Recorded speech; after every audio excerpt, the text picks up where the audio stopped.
সঞ্চালক বলেছেন। আমি অ্যাডভোকেট মোহাম্মদ জালাল উদ্দিন, আমি কিশোরগঞ্জের পাবলিক প্রসিকিউটর, আমার পাকুন্দিয়া উপজেলা বিএনপির আহ্বায়ক। আমাকে পাকুন্দিয়া কটিয়াদি নির্বাচন এলাকা থেকে বাংলাদেশ জাতীয়তাবাদী দল বিএনপি আসন্ন ত্রয়োদশ জাতীয় সংসদ নির্বাচনের মনোনয়ন প্রদান করেছেন।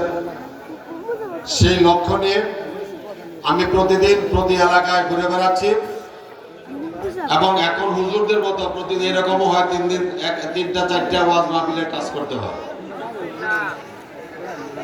তবে আজকে যে মহাসম্মেলন বলতে যেটা বোঝায়, এই কয়দিনে আমি যতগুলি ওয়াজ মাহফিলে গিয়েছি, মাশাআল্লাহ আজকেরটাকে মনে হয় মহাসম্মেলন। এটা আজকের জায়গা থেকে এটা মহাসম্মেলন মনে হয়, বলা যায়। অনেক জায়গায় গিয়ে লোকজনই পাওয়া যায় না। লোকজন না থাকলে হুজুরদের মন থেকে সেই রকম আলোচনা আসে না। আজকের এই এখানে এসে আমাকে খুব ভালো লাগছে। এরপরে আমাকে আরেকটা ওয়াজ মাহফিলে যে অংশগ্রহণ করতে হবে। এত বড় প্রতিষ্ঠান, এত বড় মসজিদ বীর নোয়াকান্দির দেখে সত্যিই আমি খুব আনন্দিত, আমি খুব উৎফুল্ল যেটা এখানে আপনারা এটা পরিচালনা করে থাকেন।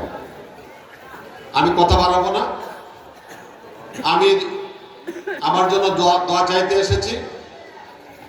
আল্লাহ যদি রহম করে, রহমত করে, আপনারা যদি সহযোগিতা করেন, সুযোগ পাইলে সকল শিক্ষা প্রতিষ্ঠানের খ্যাতমতে নিজেকে নিয়োজিত করতে চাই।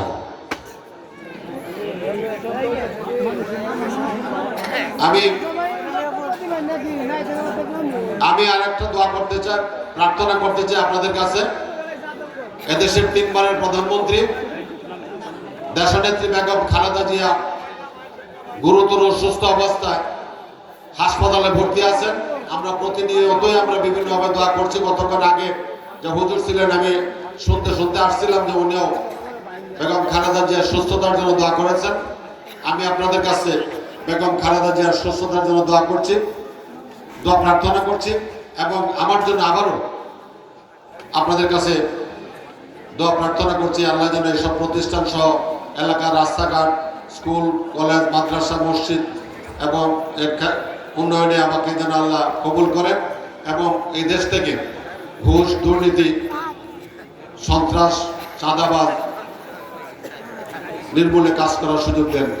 এই প্রত্যাশা, এই প্রার্থনা রেখে আমি আমার কথা শেষ করছি এবং এই মাহফিলের সফলতা কামনা করছি এবং এই প্রতিষ্ঠানের আরো আগামী দিনে আরো উন্নত হবে। একটা ছেলে দেখলাম আমার পাকুন্দিয়া, যে হাফেজ হয়েছে আজকে, পাকুন্দিয়ার একজন ছেলে আছে আমার, পাকুন্দিয়া চরকনা নয়াপাড়া বাড়ি।